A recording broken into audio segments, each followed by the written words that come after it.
Welcome to Deleted Saves. On this episode, I Walked with a Zombie, a retrospective review of the rest of the Resident Evil series I played. I was never into horror when I was a kid. I grew up in the 80s and 90s, the heyday of the slasher flick, not counting the 1970s, which laid the groundwork for the genre. While other kids my age were making heroes out of Freddy Krueger and Jason Voorhees, in my house that was not happening at all. Those movies didn't even show up on our house movie nights.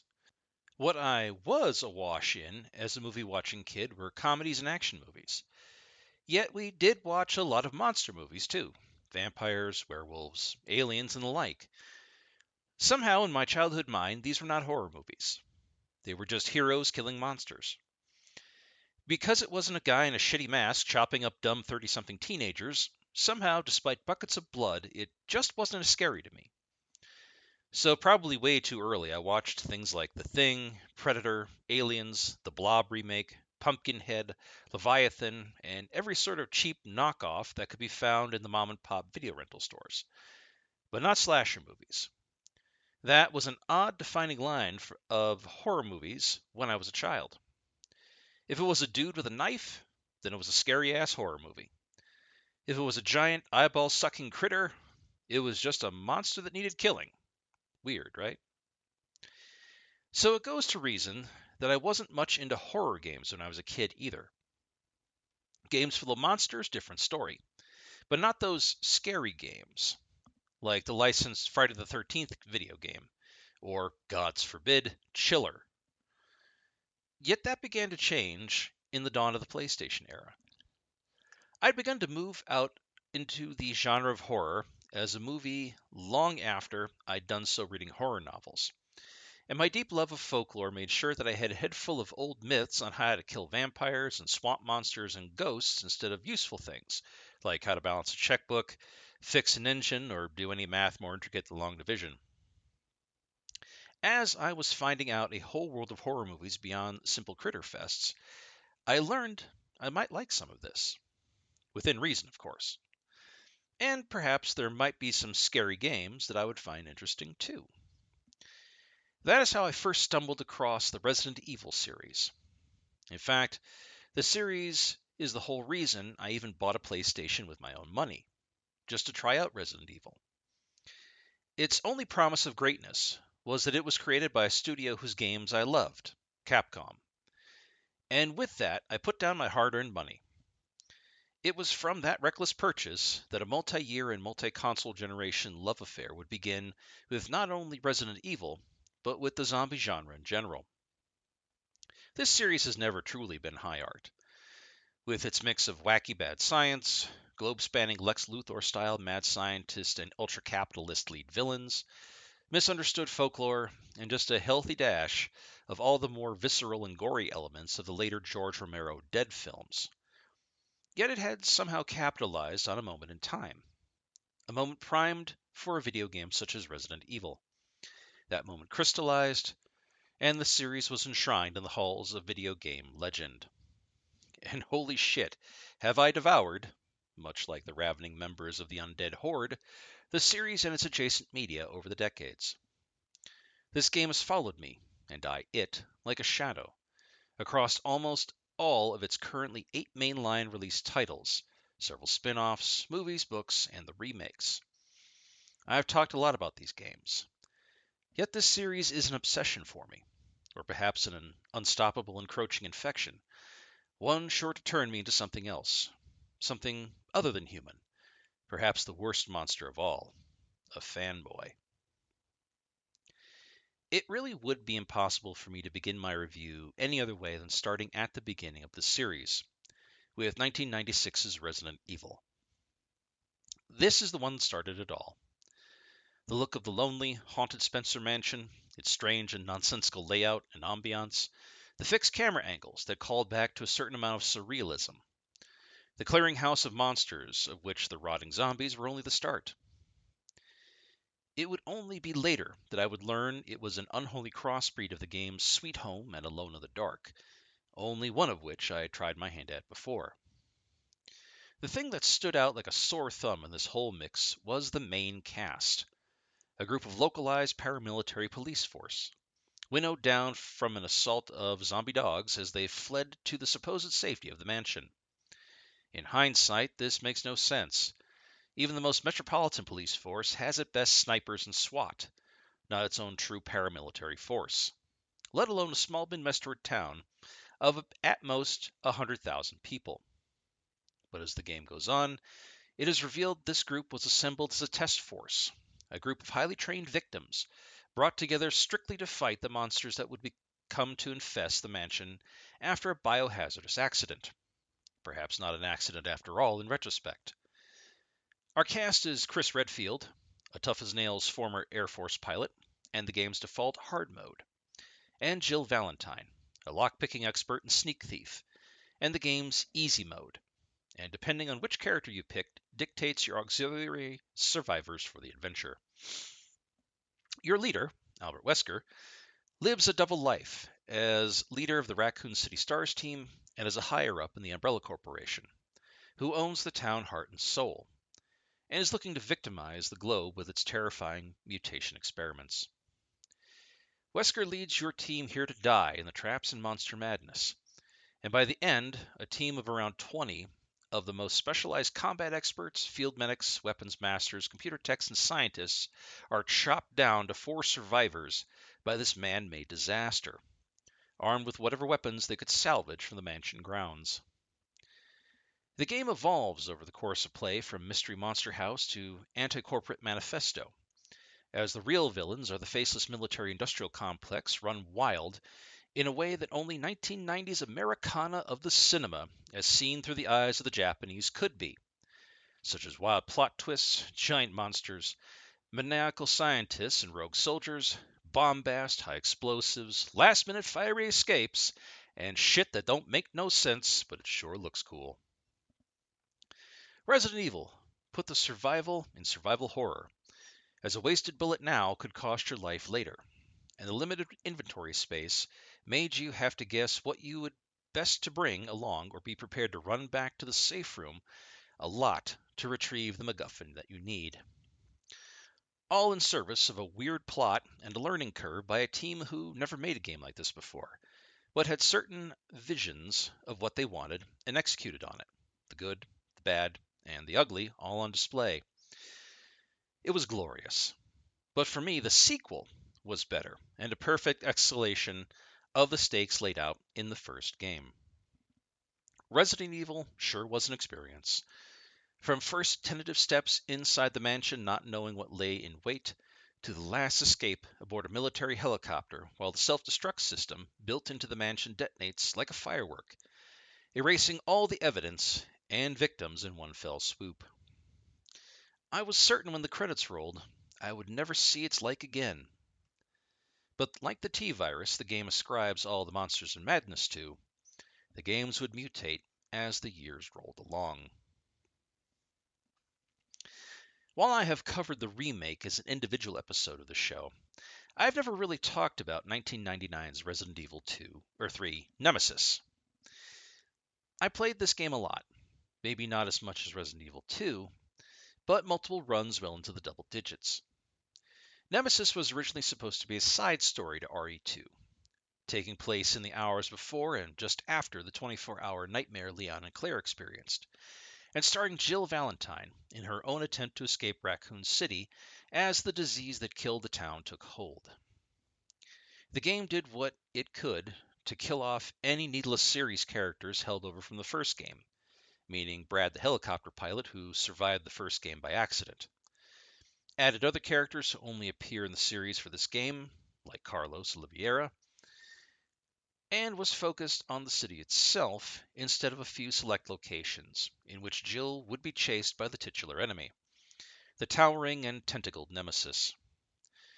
Jill spends a lot of time solving puzzles while running from this genetic behemoth, which you could at points choose to fight or evade either by clever hiding or using environmental kills, such as a broken gas line, electrocution, or just shoving the bastard off a high ledge.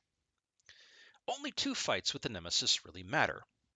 The mid-game fight where Jill is infected with the T-virus, and the endgame boss fight, using, of all things, a fucking railgun hidden in a derelict factory. And the rest are mostly a dodge meant to drain the character of valuable resources, with the payoff of specialty gun parts or 3-pack healing sprays. The game introduces a few new features, like making your own ammunition, and a dodge mechanic that allows Jill to escape grapples by monsters, and that's great. But otherwise, RE3 is just a carbon copy of RE2 with a less interesting antagonist. Yeah, I know most of the gaming world thinks Nemesis is some sort of pinnacle of enemy artificial intelligence and scares, but I'll be honest, I never found the title enemy all that scary or even interesting. He was more annoying than anything. Then again, I never found Jill all that interesting either, and multiple playthroughs of this title soured my opinion of this game over time. I felt there were many areas of this game that could have been trimmed without any loss of fidelity to the game, such as the city park and the graveyard, the worm boss fight, or the clock tower area. I felt was just too long and, quite truthfully, not all that fun to play through. When you come up on a critical area in the game and think, oh Christ, this area again, this is not a good thing. But opinions differ on the subject, and I'm fine with being in the minority opinion. These areas were removed successfully from the remake, and I thought it was an improvement to the title, although the remake developers did lengthen the time spent in the hospital, much to the remake's detriment. However, many players were so upset by the removal of the clock tower and the gravedigger worm, so much so that it poisoned the discourse around the remake. But I'm here to talk about the original Nemesis, not the remake. Resident Evil 3 was certainly one of the games of all time, as the kids say. And the formula was getting a little long in the tooth by that point. It was due for and in dire need of a major shakeup to save the series, and one would soon be on the way that would change the game for decades to come. I'm sorry if RE3 was your game, your introduction to Resident Evil, or even one of your favorite titles in the series. But to me, it was just an also-ran, even compared against its own sister titles. Yet its dwindling returns were not enough to scare me away from the series. 2000's Resident Evil Survivor, however. God help you if this is your first tour introduction to the Resident Evil series. Survivor was technically a light gun game, but it was released as analog control support on the PlayStation, as that console was nearing the end of its life cycle. The game was also just a cheap asset retread of RE2 and RE3, taking place on an island called Sheena Island, a wholly owned corporate island run by the Umbrella Corporation and not subject to international law, somehow. It is a first-person game long before Resident Evil 7 did it, and the island suffers a catastrophic unleashing of the T-virus just like Raccoon City, after that city had already been destroyed. You play an amnesiac protagonist who falls from a helicopter as it is escaping the chaos of the island, and due to his head injury soon comes to believe he is a man named Vincent, who caused all this destruction. As he fights for survival across the island to look for answers, and also to save two children's survivors named Lily and Lot, the player can pick up multiple possible paths to explore and progress the story. This will unlock different guns and different pieces of the plot found in the time-honored tradition of journals and medical files, and a few audio files and phone calls from a threatening voice. Your starting gun never, however, runs out of ammunition, owing to this being a light gun mechanic of the game. But all of the weapons do run out, so be prepared to fall back on your shit pistol selection frequently. This game also floods the player with multiple copies of Hunters, Lickers, and Mr. Expert antagonists from the first two games in the series, along with masked, gimp suit-wearing gunmen who sound like cats being tortured when they die and immediately dissolve into puddles of goop. Survivor is also short, just a few hours to complete in length. But as it was a light gun game, that is not surprising. In any case, late in the game, and while trying to rescue one of the kids after they have gone missing, Vincent confronts the real Vincent and discovers his name is actually Ark Thompson, a private investigator sent by Leon S. Kennedy to figure out what is happening on Sheena Island when the virus was released by Vincent to cover his tracks.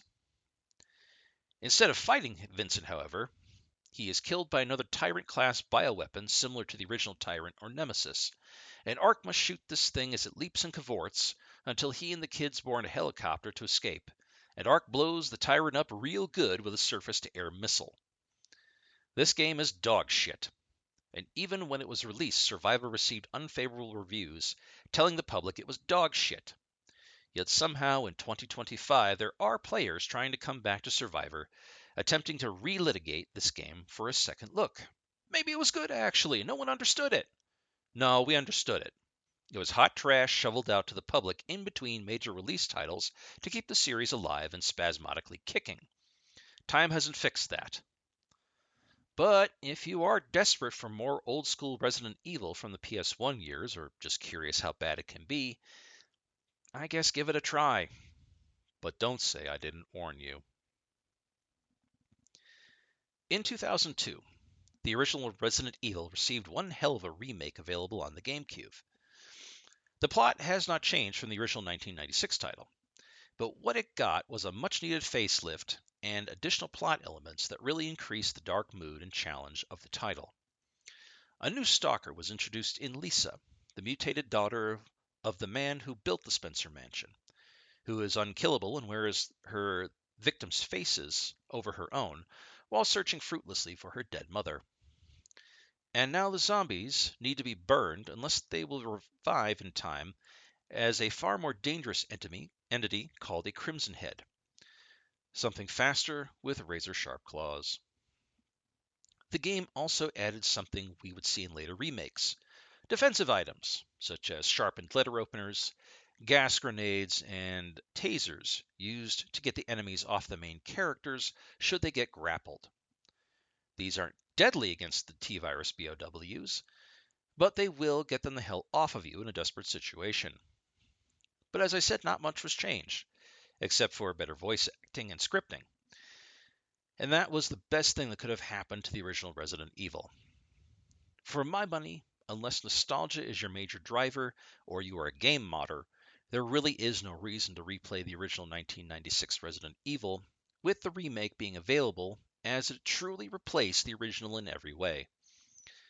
The remake of Resident Evil is the game to play if you've never played the original, unless you truly want to hear the Jill Sandwich line. I've heard it plenty of times. I don't need to hear it again. But if 2002 brought us one of the early Apex remakes of Resident Evil, 2002 also brought us one of the nadirs of the series with Resident Evil 0. Ugh. Let's get into this one. In a severe case of who was this game for exactly, RE0 was supposed to be a companion piece to the original Resident Evil game, covering the 24 hours prior to the game's beginning and covering the fate of STAR's Bravo team, the sister team to the group Chris and Jill were assigned to, and is focused around Rebecca Chambers, the only Bravo team survivor we meet in the original game, and Chris Redfield's companion character.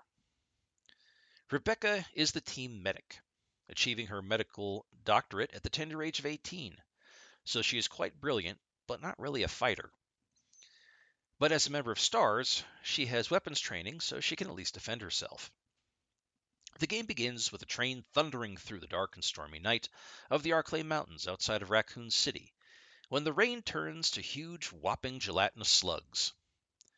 In a panic, the train engineer slams on the brakes as shit goes sideways, and some weirdo in a white fur ruffled coat stands on a nearby cliff and sings an operatic falsetto as chaos reigns.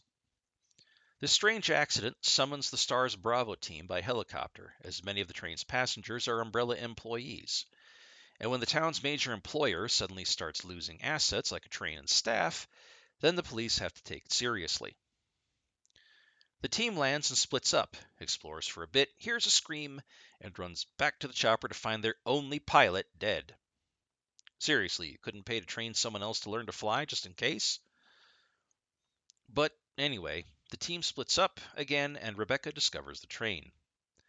Entering, she realizes the dead are everywhere, but none are a victim of the crash. Instead, they have been turned into zombies by some means, And along her way exploring this mess, she discovers notes about a prisoner that was being transported for execution named Billy, who was a court-martialed Marine. Well, Billy turns up, all cool and slick, and teams up with Rebecca to survive. Here's where Resident Evil Zero's biggest mechanic becomes active. Rebecca and Billy are on the screen at the same time, and the player can switch between them whenever they like, even splitting them up to go explore while the other character remains behind.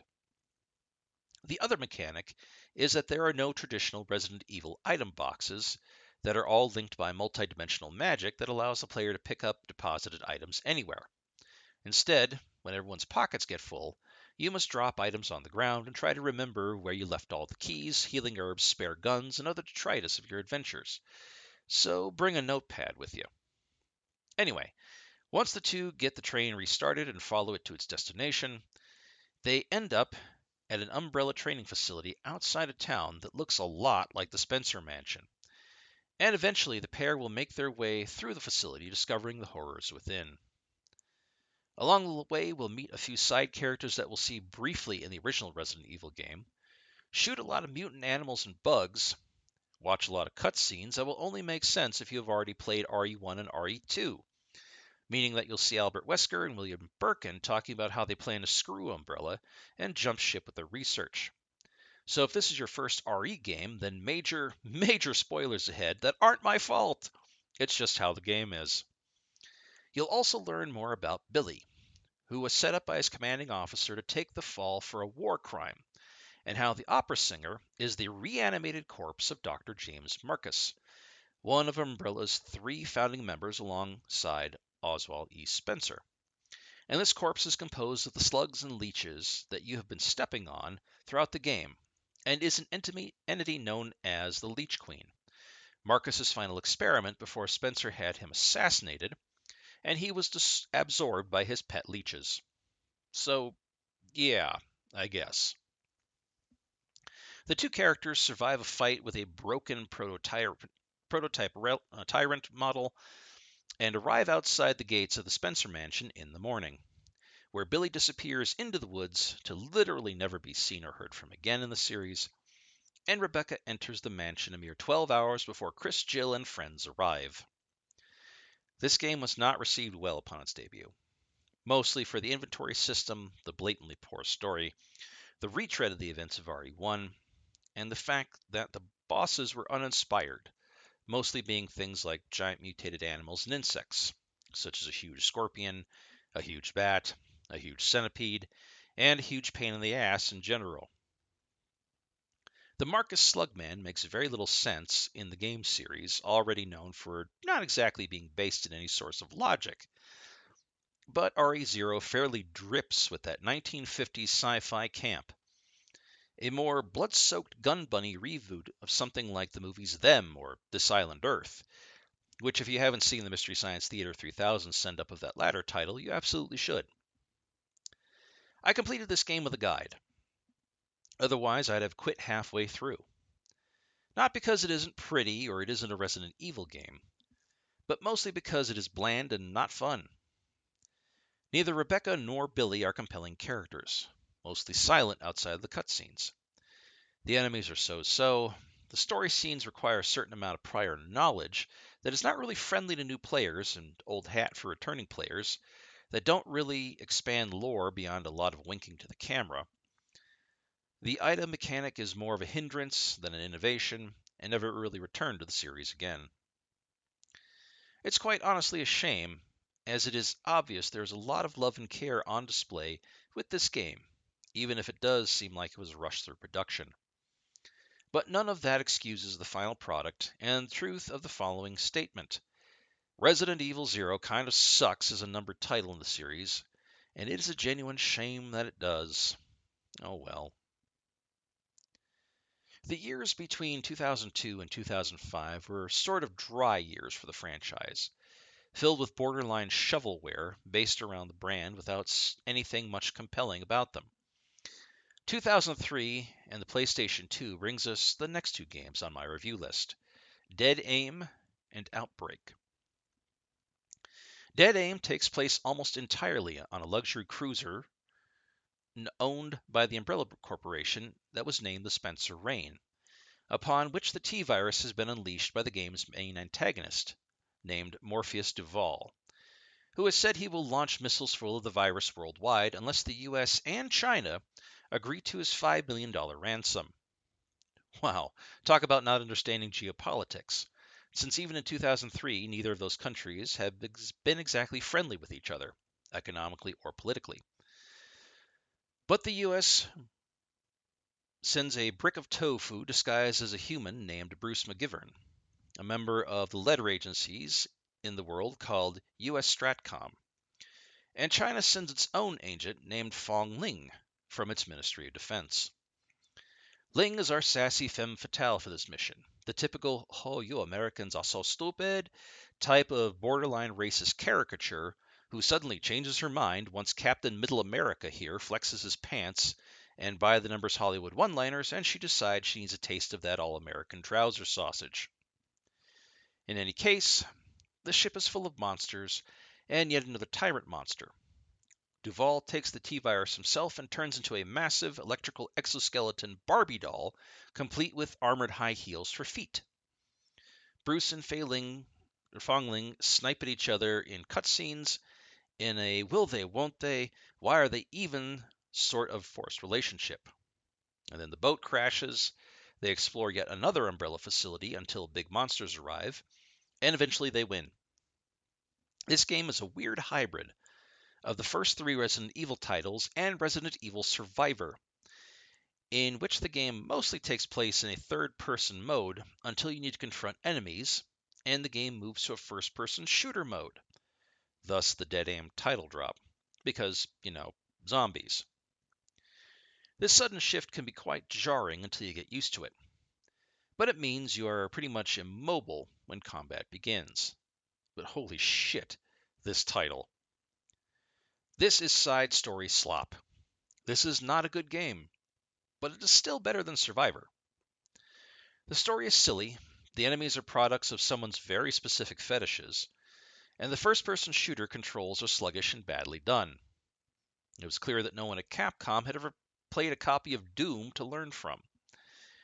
But in the years before Resident Evil 4, we needed something to keep the franchise alive, and this is what the heads at Capcom thought would be the key to success. Also that year we got Outbreak, whose premise is at least interesting.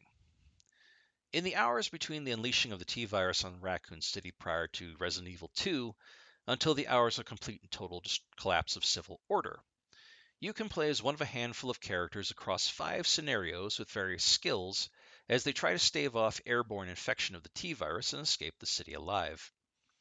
You can choose to be a Raccoon City officer, a security guard, a college student, journalist, surgeon, handyman, waitress, or Vietnam veteran, as you try to get away from the growing hordes of undead and monsters, finding guns that become useless once they are empty, and duct taping crap together to form makeshift weapons that are useful until they break.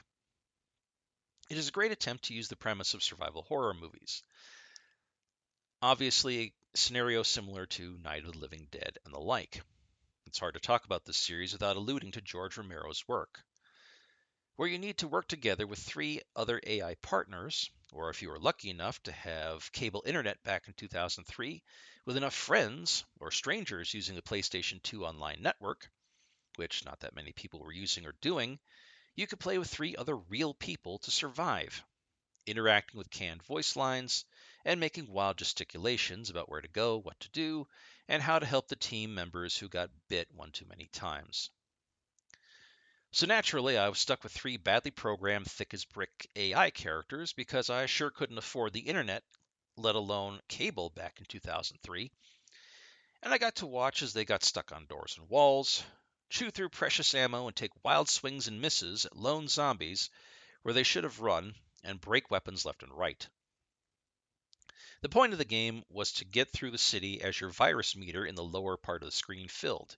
Should it fill all the way, you die and become a zombie, which in live play was interesting, but in solo play was an instant death sentence. The scenarios are not in any real order, but the last scenario involves the survivors searching for the cure, and choices must be made as to who will live and who will die, is that there is not enough cure for everyone, and they must escape the city as Umbrella operatives and large bioweapons chase them. This was an early attempt at Resident Evil as an online game. Not really an MMO, but more of a multiplayer battle map like a MOBA, where the opponent is the game's AI rather than a different team. I have to give the development team credit for this one, as a console multiplayer map game like this was well ahead of its time for 2003. The problem was it was not well executed and relied on technology not readily available to players at the time. Had it released now, it might have been better received and better executed, as this game got mixed reviews despite having 2 more sequels in the Outbreak line. Well, I say better received when I know damn well that Resident Evil Resistance was released in 2020 with the same basic premise and exactly the same problems as Outbreak, and met with all the same critical lambasting 17 years later. I suppose everything old is new again, even the bad ideas. But was Outbreak a bad idea itself? No, it wasn't. It was poorly timed and poorly executed, but it did try to get fans involved in fresh ideas using familiar ground where they could play and celebrate the love of the series in a cooperative online game, the same way PC gamers use LAN parties to have their fun. It was ahead of its time, so far ahead it looped back on itself and tripped over its own past. 2009's Resident Evil 5 had a tough act to follow, being the next numbered entry in the series after the wildly, explosively popular RE4. And while it has its fans, certainly, it was not well received in its time. Although, like so many games now, people are really trying to shellac the gloss of misunderstood gem over this title and relitigate it, a term I've used before, but it fits. The reality, such as it is, of this title's struggles. RE5 is basically Resident Evil 4, Showdown in Little Africa. Chris Redfield returns after a decade of doing nothing but anabolic steroids and pre-workout powder by the bucketful to find the small, umbrella-controlled nation of South Congothopia overrun by people infected by a similar progenitor worm to the RE4 Las Plagas. Things go from bad to batshit after he and his partner, Sheva Alomar, another casualty of Capcom's writer room who never returns to the series, stumble across strange ceremonies and giant slabs of meat in black hoods shouting madness. And somehow Wesker is behind all of this, along with a few new henchmen as part of the defunct but somehow not dead Umbrella Corporation's use of the new hotness, the Ouroboros virus. At first, the mobs and horde defense modes are kind of cool, and they even try to throw in a few infected white people. Until we start confronting more burlap sack-wearing chainsaw men, confront African El Gigante monsters, all but lifted directly from RE4, from the backs of jeeps barreling across the Serengeti, and, in the words of Ben Yahtzee Croshaw in his own zero punctuation review of this game, we fight mask-wearing natives with spears. Oh dears. Talk about colonialism follies. By the end of the game, we discover Jill Valentine. Although lost after Chris and Jill tracked an overly long-lived Oswald Spencer to his European home to confront him, only to have Wesker appear and kill the old man, and throw Chris out of a window into oblivion. And that she is in fact being controlled by a magic titty gem, Chris has to rip out of Jill's sternum the hard way to free her. And Sheva and Chris are dangling from a helicopter over the thermal drafts of an exploding active volcano, while Chris literally punches a fucking house-sized boulder to block up the volcano. And then the two of them blow Wesker up with rockets in one of the most spectacular and utterly ridiculous moments in gaming I have yet seen. This game isn't awful. It just had blockbuster shoes to fill and was utterly misguided in its somewhat innocent way. Somewhat. But I'm not letting it off the hook for its mistakes. It just tries to be RE4 way too hard, with another series familiar, and it tries to repurpose the AI from Outbreak to give Sheva some life. But the best thing you can do, if there isn't a second player controlling her, as this title can be played co-op, is to give her whatever gun you aren't using that has tons of ammo, and never give her any healing items, as she will blow them all right away on whatever nick or scratch Chris receives in combat, like an overly attached middle school girlfriend trying to band-aid her shit boyfriend's boo-boos. Like I said, Resident Evil 5 has its fans, but only one playthrough was enough for me for the rest of my life. And this brings us to 2021's Resident Evil 8 Village. We had a whole field of remakes of the first 4 games to get through till now. And I'm going to be honest, I really liked Village. It continues, and ends, the saga of Ethan Winters, protagonist from Resident Evil 7, who has now married his thief and scumbag wife Mia, and the two had a baby named Rose. They live in an undisclosed Eastern European location. And after a strange night where Chris Redfield and his team of military badasses shoot Mia to death and kidnap Ethan and the baby, the car they are in crashes, and Ethan wanders into the snowy hinterland, where he stumbles upon a broken-down village, where the game stops being about zombies and viruses and turns into a dark fairy tale, where the protagonist is confused father and husband shooting his way through hordes of werewolves, only to discover his baby girl is the subject of a witch's ritual sacrifice in which the poor thing has already been chopped to pieces and given to 4 monsters. But, as he is told by the game's RE4 merchant equivalent and titanic tub of lard known only as the Duke, Rose is not dead, and her inherent special powers will save her once the jars are reunited. The 4 monsters are Mother Miranda's adoptive children. The stacked and voluptuous Lady D in the role of the vampire temptress. And it's nice to see a video game recognize big-titty, thick-thighed goth chicks are more than just a passing fancy and are a viable representation of the female character. Then there's Donna Beneviento as the ghost/possessed killer doll lady, Salvatore Moreau as our creature from the Black Lagoon equivalent, and Carl Heisenberg, as our Dr. Frankenstein and Master of Magnetism for the remainder of the game. Mother Miranda, by the way, is our fairy tale witch and mistress of ceremonies who controls this region with a moldy iron fist. We don't get to linger too long on these monster bosses. Each are set up quick and knocked down by Ethan even faster, at the expense of better characterization. Ethan spouts bad one-liners and truly stupid expressions of confusion throughout the game that makes you wonder just how dumb this motherfucker actually is. And it wouldn't be a Resident Evil game if it didn't all come back around to the evil in this village being tied in some way to the Umbrella Corporation and the T-virus/Las Plagas infection. In this case, it is the mold, the same shit Ethan confronted 3 years earlier in the swamps of Louisiana, except on the other side of the world and apparently at its source. The game is also top-heavy, just like Lady D herself. All the genuine scares and mystery is loaded towards the front half of the game, but the back half of the game is straight up Resident Evil 4 Remake.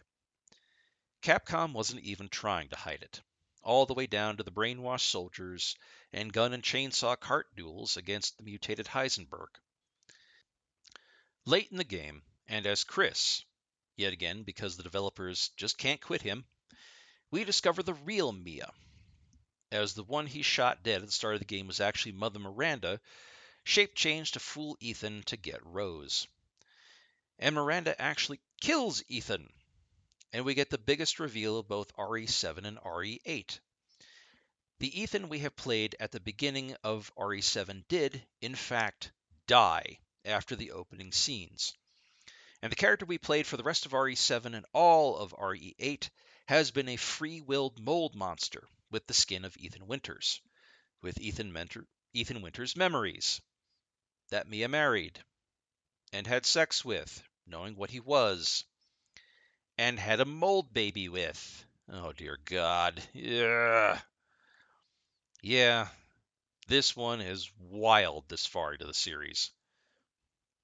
But Ethan comes back from the dead and reaches the ceremony site as Miranda reunites Rose into a whole and very alive baby in an effort to resurrect her own daughter, lost over 100 years ago to the Spanish flu. And just as Chris arrives and the two combine forces to finally terminate with extreme prejudice Miranda. And in the end, a dying Ethan stays behind to blow up the source of the mold while handing Rose off to Chris to help raise, along with Mia. And for the first time, we truly lose a main protagonist in the series that isn't Brad, in a strangely genuine and heart-wrenching finale as Chris realizes Umbrella is back, baby, and has learned how to turn their monster BOWs into normal human-shaped dudes and mass-produce them. In the post-credits, we see Rose, now 16 years old, visiting her father's grave marker and exhibiting a little of her unique powers, and the game ends on more questions than answers. I truly enjoyed this title. Yes, it is outright Resident Evil 4 remake in all but name. They were being developed in tandem after all. But the turn towards a more of a Silent Hill style dark fantasy game was a breath of fresh air the series needed. It was a great mystery until the old sins of the series reared their zombified heads, but hey, I didn't expect anything less. Village does suffer from an overly speedy pace and some hollow characters, but the twists are fun and can help one overlook these errors. And the best point in Village's favor is that Mia is a very, very small part of the title, and thank Christ. Village is a worthy entry in the series, especially one this far in. As a fan of the series, I have indulged in the multimedia extravaganza of this game series. I watched at least the first three of the Mila Jovovich-led Resident Evil movies, where her husband Paul S.W. Anderson couldn't help but make her the starring role as Alice. The movies are fucking awful, but in a painfully fun way, and they are a hodgepodge of all the highlights of the games up until around the release of Resident Evil 6, with nods to famous characters and monsters dropping in and out like underwear at an orgy.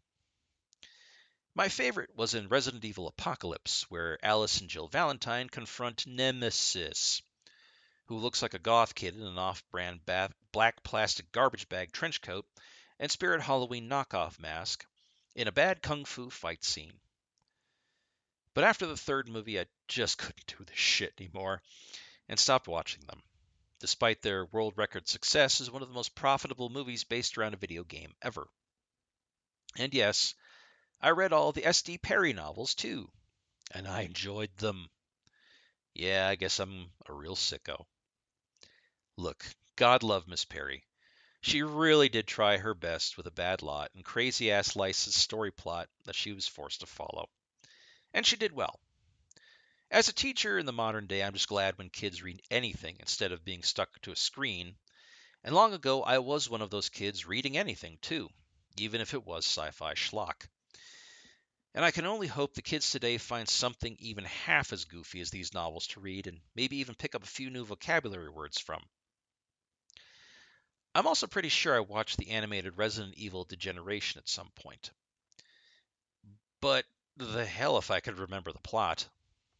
What I do remember is that it was a Resident Evil-ass computer animated movie.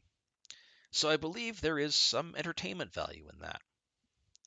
Dear listener, I even own the Resident Evil toys. Not Funko Pops, but the actual action figures of Leon S. Kennedy, one of my personal heroes. And I love graphic t-shirts, and for a long time and through much wear and tear, I was the proud owner of a shirt proudly proclaiming me as a member of the Raccoon City Police Department. If you know, you know. At this point, I think I've proven my love for this ongoing goofy as hell game series. So, where am I at here in 2025 with the Resident Evil series? I have a lot of love for these games, even when it is rotten to the core. I eagerly await Resident Evil 9, which is in development at time of this recording. I hope it is good. From the rumors I'm hearing about it, I am very worried about how many characters will be returning and how they will all interact. And how old they'll be. Hell, half of them might even be my age, trying to be heroes again. But to be honest, I'm hoping the future RE9 will be the end of it. This series has been ongoing, between mainline entries and spin-offs, since 1996. That is 29 years now. Not many series not outright owned by Nintendo have been going on this long, and it has been the rough track record to prove it. It may be time to pull all these characters we have come to love and put them to rest and give it a fresh start or to start over. We know Capcom has a great track record for rehabilitating their best series, but I feel like even they are looking for fresh stories and new blood to take up the Resident Evil mantle. Maybe not Dino Crisis or Dead Rising, but something else. But I will be glad to have a new story on the way. With nearly 30 years of my life invested in this franchise and no real end in sight, even I know I won't be around forever if Capcom insists on keeping this walking corpse going. Resident Evil has been part of my gaming DNA for so long, I can't even remember or imagine a time without it. I feel like I've grown up with these characters, watched them like friends and sometimes children, grow and change from originals to remakes. My head is way too full of Resident Evil lore at this point. My favorite bit of lore is the reason the game is named what it is in the States. For those who don't know, Capcom Japan tried to bring it here as its Japanese name, Biohazard. But the United States had two entries for a copyright on the Biohazard name. One was a small computer strategy game, and the other was a Brooklyn, New York based hardcore heavy metal outfit. As a fan of that band, I recall an interview by one of the band members where the interviewer asked him, out of nowhere, about the Resident Evil games and its tie in to his band. The band member laughed a bit, saying he and the band didn't even know the games existed until fans of both the game and their band kept bringing it up to them, and they asked their management about it, and management finally confessed to the copyright claim they had filed on the band's behalf against Capcom. Life is funny like that sometimes. But that is just one oddball and ultimately silly factoid I have learned as a fan of these titles over the years. I suppose it is a sort of devotion in a way. I've certainly talked about these games enough in the history of this show. Yet all things do need to come to an end, and in time, I am sure we will see Resident Evil pass from ongoing development to a thing of the past. More than half of these games qualify as retro titles at this point in the history of games, and as I said, more are still in development. That is either a point of pride or a symptom of madness. I'm not sure which. But I am glad several generations of gamers have gotten to experience the scares and laughs, both intentional and unintentional, that this series has brought to us. I'm glad for all the developers and artists who have been involved over the years, gotten to spread their wings under the titles, and were able to make their mark on the series. It made me explore the games and movies that inspired it, and it made me a fan of those titles too, which is a compliment all of its own. Even at its worst, Resident Evil is still a pretty good time, in a beer and pretzels sort of way. It's not ever going to be high art, but it is certainly a great cult classic, like The Evil Dead or Dawn of the Dead. I'm still not a fan of slasher movies, though. They are not as scary to me as they used to be, but they are just too serious for me now. Monsters and zombies will always be more fun to watch than some dude in a mask with a knife. And as long as I can get a shotgun and a set of keys, I'll never feel alone no matter how many spooky old mansions I find myself stuck in. Thank you for listening. Deleted Saves would like to thank Brad, Keith Gasper, Orden Wells, and Maslama for being patrons of the show. If you would like to become a patron of the show, please go to patreon.com and check out Deleted Saves Podcast. All donations go directly towards maintaining the show itself. Thank you.